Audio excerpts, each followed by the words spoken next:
Welcome to the Midlife Dating Without the Crisis podcast, helping both baby boomers and Gen Xers maintain their sanity and survive the online dating experience.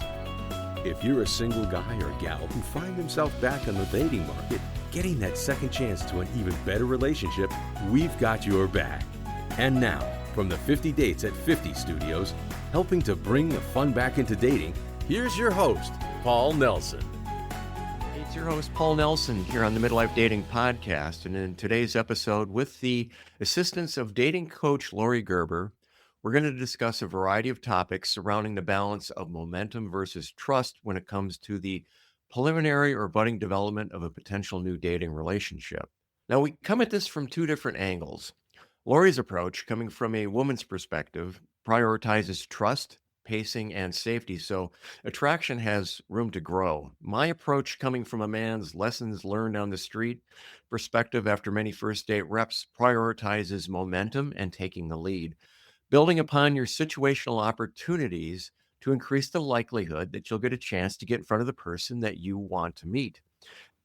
Therefore, in part 1 of 2, you'll learn a blend of the best of both worlds from both perspectives, a combination of Laurie's trust-building funnel plus what I believe is the most practical approach in moving things forward, especially when it comes to online dating, combined here, so that you can learn to date smarter and maximize that time-life balance. So let's get started in turning those dating busts into dating bests. All right, welcoming back to the Midlife Dating Podcast, we have Laurie Gerber, reporting founder of for duty. Founder of Laurie Gerber Coaching. Laurie, why don't you, before we get started, just tell us a little bit about yourself, please?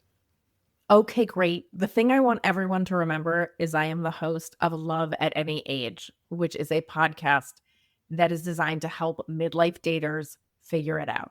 A wonderful compliment to your podcast, I think. And that is my latest, bestest claim to fame. But I've also been coaching all genders in dating for the last 20 plus years. It is my passion. It is my joy. It is my mission to help people believe in love at any age, that love has no expiration date, and that it can even be fun to be out in the dating world. And that is why I found you, Paul, and said, Paul, we should talk. Come on. We're better together. Boom. Okay. In our last conversation, we hit a lot of different points, but one of the ones that I really thought was interesting was our different approaches to the messaging process. And let me just set this up here a little bit.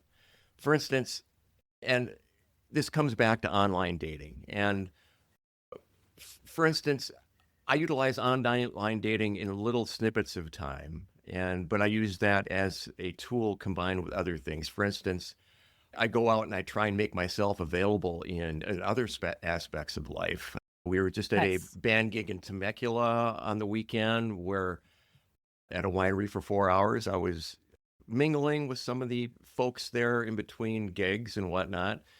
I also spent time at Costco and Vons and Trader Joe's talking to the checkers. I went to Starbucks with a laptop and also a tea place down the street, making myself available for conversation, see what would come up there. And I'm in an alumni group for personal growth. So I was on that, but most of them are long distance or out of state. And aside from that, and the winery for many, I'm not running into a lot of single boomers or Gen Xers, if you will. And when I go out to these places and when I go out in public, if you will, I'm ready to start a conversation. In fact, if I'm out for a hike, for instance, and when I'm out for a hike, one of the funny things I run into is I'm running into other people in our age group, but they're all walking with their head down and they don't want to have a conversation. It's hard to just get anybody's attention to say, hey there, how you doing?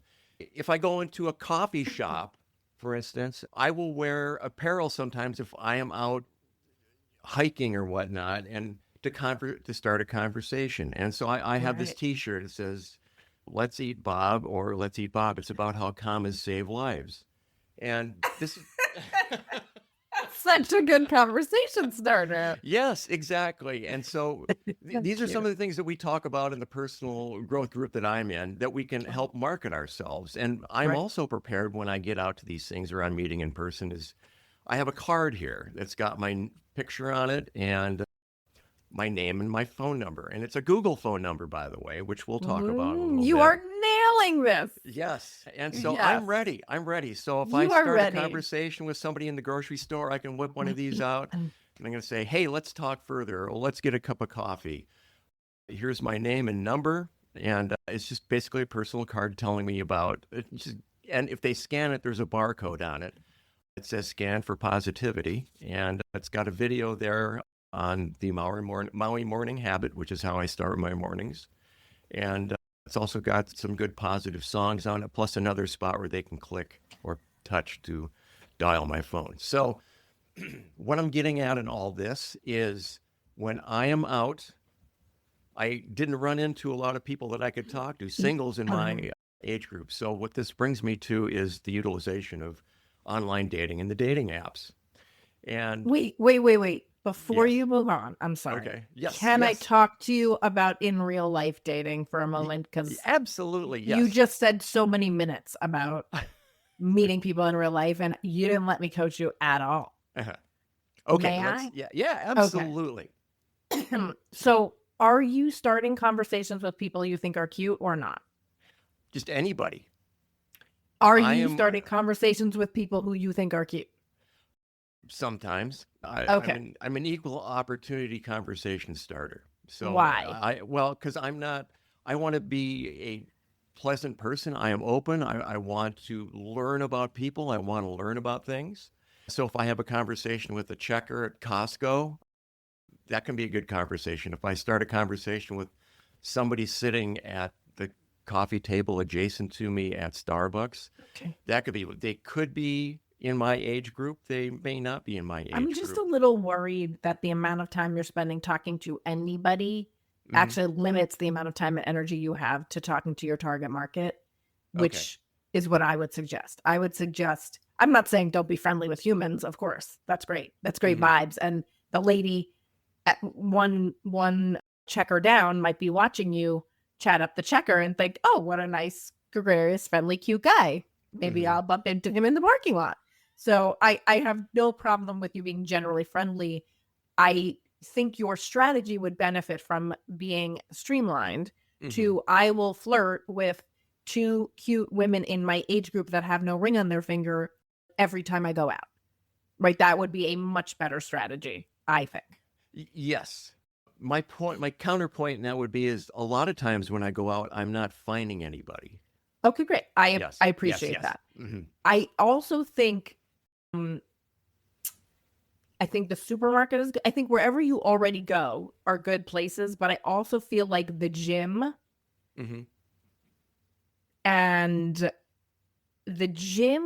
other athletic, because I think you are an athletic guy. I think you care about your health and well-being. Absolutely. Those would be the best places to invest more time to meet people in real life. And you've done a great job with listing the places that you go to meet people in real life.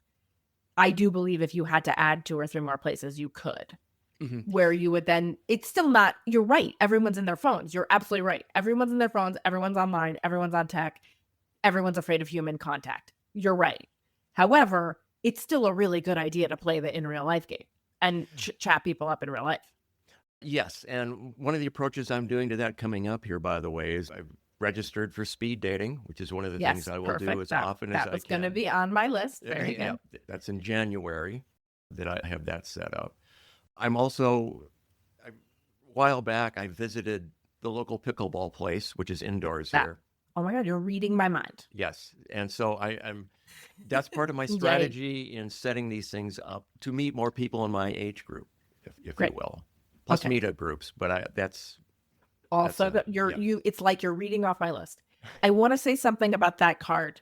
Okay. I want to say something about the card, and I want to say something about what attracts a woman when she first encounters you.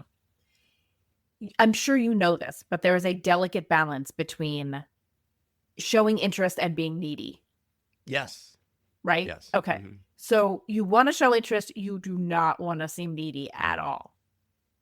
We're in agreement, right? Yeah, oh, absolutely. Okay. So to start a conversation, you do have to catch someone's eye and say, like make some sort of gesture of recognition of that person, and then clock what you get back. And if you get a smile and her eyes light up, you really could go, I wanted to tell you how nice that color is on you. Hope you're not offended. Right. And then each interaction after that has to be based on her reaction. If she's come hither, you can say another sentence. If she's go away, you have to go away. Right. But that card, the minute you give that card out as a woman, I'm telling you, my read is desperation. Oh, I don't if the conversation goes and flows in a significant way where there is obvious interest, then I will get the card out. But I would not suggest that. I would suggest, would you give me your number? I would suggest, would you give me your number? And that's it. I know, and I'm sorry, but that card is not giving off, I'm hot and everyone wants me. That card is giving off, I'm in a program and they told me to make this card. Yeah, well, okay, so I understand. Absolutely understand and what you're talking about here. And I'm not one of those kind of guys where I meet somebody and I'm like, well, here's my number, call me. If the conversation flows right, it has to flow correctly for me to do that. Because there's a lot of gals are not going to give out their number. So this is one of the few if they ways. say no to giving out their number, then you can give them the card. Yes, and you can use that card with anybody besides women you're attracted to. Like seriously, use the card, just not for women you're attracted to. Unless they won't give you their number, then you can give it out. Truly, it's adorable, right? But it's just not sexy in a first meeting. Exactly. What I'm getting at is if the conversation flows to where there is interest and you want to get together, and yes, I understand what you're saying, and I have no qualms about asking for the number. I have the card prepared for these situations. It's not like I go out and say, here's my card. You and I are on the same page. We're on the same page. You and I are on the same page. What I'm telling you is how you describe that card and how you describe that card's hard work to depict who you are. I do not think it's a good move in early dating for being attractive and sexy to a woman. That's all I'm saying. Okay. You want to make friends with me? You want me to donate to your charity? You want me to join your men's group? That card is fine. But it's a level 3 card. It's not a mysterious flirting card. Define level 3, please. I already like you and I'm attracted to you and I want to know what you're all about. Okay. Then you can give me the website. Okay. But when you first meet me, when you first meet an attractive woman, you have to have her think you're sexy and attractive. That's the first order of business, or else there's no reason to listen to you for her. There's no reason to listen to what you're about, who you are, what your values are. This is for all the men listening. Like, you have to appear sexy. And good news, you're generically attractive. So it's only how you act that's going to turn them off. Right? If they're at about the same level of attractiveness as you, right? Not too much more or too much less attractive. I'm just telling you what I know from coaching women. Okay. Excellent. And I appreciate this. And I to give you a little bit further information, if I were at a band gig doing this, I wouldn't be giving out that card. I never have. I would be straight up asking, which I have in the past, for a phone number. So, cool. when has the card worked in any scenario? 0 right now. Okay, great. Thank you. Rest my case. Yes. But I have it prepared. It's there. It's just I am a results-based coach, Paul. Results-based coach. Give me the data. Okay. I think you did that for you. Like, you're clarifying who you are, what you stand for, and that's awesome. Be absolutely correct. But don't give it to a woman. Okay. And now we can talk about online dating. Awesome. Okay. And so my point being, and actually going out into the real world and organically trying to meet people, I run into these snippets of time where online dating makes the most sense. If I've got 20 minutes here or 20 minutes there, And when it comes to online dating, I limit myself to 20 minutes per day, maximum of that. I will not exceed that. Depending on how you Google it, you can ask Google and it'll tell you that the average person is doing 50 minutes a day, the single person, when it comes to utilizing the dating apps per day. And I'm a quality of life type person. My time is pretty valuable. 50 minutes or an hour. In my younger days of online dating, I would spend hours doing it, trying to figure it out and get it to work. But now it's just down to 20 minutes a day because I've got too many more important things to do. And so when May I I comment? absolutely, Can you let me comment on your pontifications, please? Okay. Guys, when you're dating, you bring up a topic, then you ask the lady for her to talk. Then you bring up a topic, then you ask the lady to talk. You don't do 7 topics in a row. Let the lady talk too. Okay. Yeah, I'm sorry. My when I was doing my misunderstanding here is I was just trying to set up the premise for the conversation. Well, you're saying too many interesting things. I'm sorry. It's your fault for saying too many interesting things. Okay. So wait, let me respond, please. Oh my God, you guys. This is why dating doesn't work. Does everyone follow? Okay, it's my fault too. You should be spending time on dating every day if you're serious about it. I would recommend at least a half an hour a day. But because you, Paul, are spending hours a week in the wild trying to make eye contact with people, you more than make up for that. So I want to give you kudos. I also agree you have to limit your time so that you stay sane and happy. And what I would coach the masses is, as long as you are spending regular time, so you're not leaving someone who's interested hanging, it doesn't matter how long you spend. It matters the quality of time you spend online.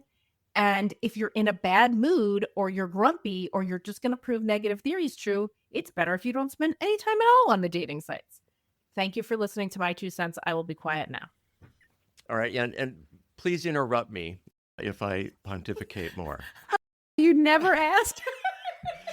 Yeah. So when I do meet face to face, I don't have a set of points I want to make generally. It's right. Question, so answer, statement, conversation. Off. Yes. Right. Yeah. Right. So this Good. is But we're doing this for the people listening, not, I know you're much better on a date, I'm sure. Okay, go ahead. Your turn. Go. So when it comes to online dating, one of the things that we talked about previously was where we had different, I don't want to say opposing points of view. That may be one of them, but I think one of the other ones is how we approach things. And one of the things I talked about was, for me, I utilize a 3-message process, and where I talked about the thing that gets me ghosted 90% of the time, and that is asking for the phone call. And I wanted to dive a little bit deeper into that in the aspect of, because you brought up safety. Right. And what I would like to take a look at is a lot of the apps, and I know we talked about this for a few moments, was the ability to take a call. And I think there may have been maybe some miscommunication or just not being able to add context to some women do not. I can understand the aspect of safety and they don't want to give out their phone number. And we talked about the Google number, which is, I have one of those, and I would recommend anybody that's being associated with online dating to have one of those Google numbers. Or they should utilize the voice thing that's on the app, or you can 100%. Do the FaceTime that's on the app also. Right. Great. I do run into a lot of women that have no problem giving their phone number out also. Anyway, I'm of the opinion, and I'd like to learn from you where I may need to make some adjustments in this, is I'm on the tail end of the baby boomers, and I'm all about getting to the date. I want to get to the meetup. I want to meet face-to-face as quickly as possible. And if I can't meet face-to-face as quickly as possible, I want to get to rejection as soon as possible. Rejection is my friend. Well, you are doing that. We're succeeding. If that is your mission, then you're succeeding. Yes. Okay. And so, but you see how those are two interestingly connected goals that you're Yes. working at the same time. Yes. And so if we look at online dating and messaging, and if we take some of what goes on in online dating, as far as speed, we talked about how fast online dating can be, and maybe the legacy websites would be a better way. Sometimes it's just not easy to get into that. Log on to get onto the old desktop and work with the legacy websites. Oh. Well, I think baby boomers and Gen Xers should get onto the legacy websites and log in on their desktop or their agree, laptop. but I believe the reality is, depending on how you Google it, most people are utilizing their phones for this stuff. Probably upwards of 90%. I never care what most people are doing, because we're only looking for one person. Mm-hmm. So correct, agreed. But when it comes to online dating, it's a numbers game. Sad to say it that way. And I'm all about whatever I can do to nudge the odds in my favor. Now, nudging the odds. I think the same way, Paul. Like, Okay. we're on the same page on that, but I have a slightly different idea about that than you do. And I'm happy to share that. But I appreciate your desire for speed to rejection and in person. I agree with everything you're saying, that it's a numbers game, that you need to churn. I agree with everything that you're saying. I just think then what I would coach you to do is a little different than what you're doing. And that's what will get you a better result. Okay. All right. Yes. All right. Why don't you elaborate off that, if you would? Let me. And by the way, it's to do with, I'm coaching women. So I want to bring you the perspective of, like, how do I make more of a chance of getting to a live date with this woman or getting to rejection sooner? Right. And so if you were my client, first I would look at your pictures and your profile, which I would like to do. If I haven't recently, I may have looked at them at some point, but I would like to look at them again, because how you do your profile will 100% influence what caliber of person you bring into communication with you. So that's the first thing, right? If you do not have an optimized, unique, interesting profile with hooks and great pictures, it doesn't even matter how good you are at moving the conversation along. You're not going to attract quality people to move it along with. And therefore, your procedure of eliminating them quickly is good. It just isn't going to get us to where we want. Okay. My guess is you've studied and probably have a great profile and pictures, but I would want to talk about that and look at that and just make sure I think you're going to be attracting the right caliber of interaction. I do have a bias towards the eHarmony, OkCupid, Match, because I believe that it is the better place to find other people who want to actually write a profile, not click on pictures, right? Swipe on pictures.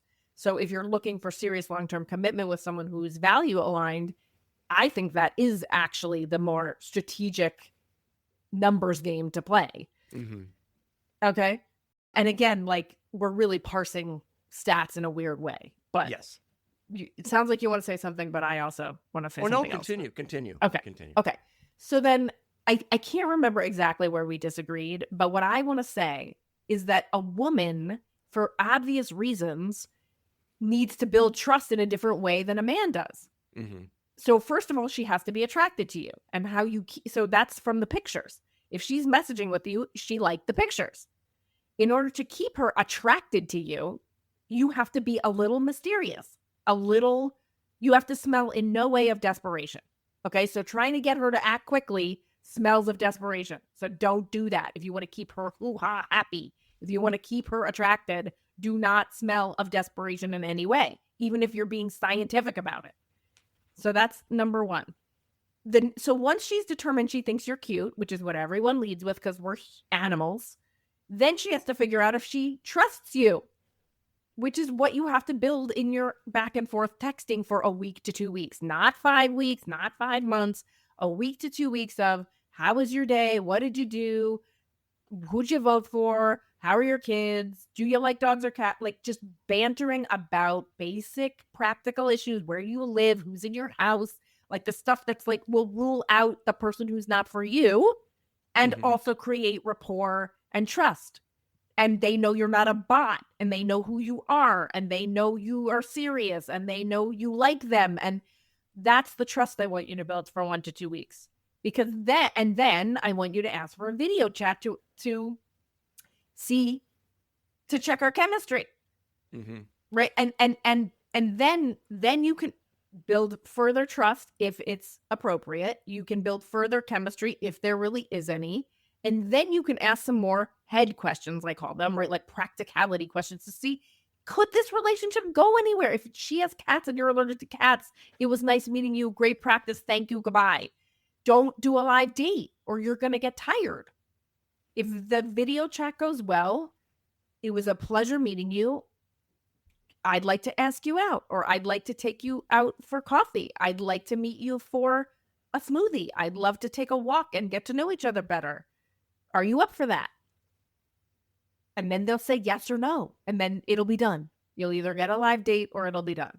Okay, go ahead. Talk back. I know you have things to say. Well, that's the end of part 1. We'll have part 2 coming up next week. Let's take a moment to review what we've learned. Today, we discussed the foundation for dating smarter midlife, how you build trust at a pace that works for both the guy and the gal, with respect to the realities that boomers and Gen Xers face when it comes to the quality of lifetime balance. But here's the tension: finding equilibrium when it comes to momentum.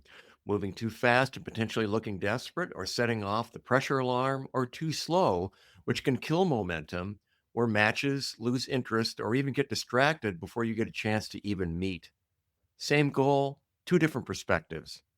Therefore, in part 2, we get to the bread and butter of momentum versus trust in the real world, keeping the odds in your favor without coming on too strong, and quality over quantity mindset mixed with effective messaging techniques that fit within your time-life balance. Now, one thing I'd like to mention here is that I didn't get a chance to do a good job of explaining to Laurie the reasoning why I chat people up in everyday life. And in my early 50s, I was a very shy person. It took several years of hard-focused work through workshops and personal growth to actually reverse that. So I could be an outgoing conversationalist at will, if you will. And this skill is like a muscle. And if you don't exercise that muscle, you'll lose the skill that you worked so hard at cultivating. Okay, guys and gals, it's been fun, and I look forward to being with you on the next episode to take your dating experience from a bust to a best, and that's a really good place to be.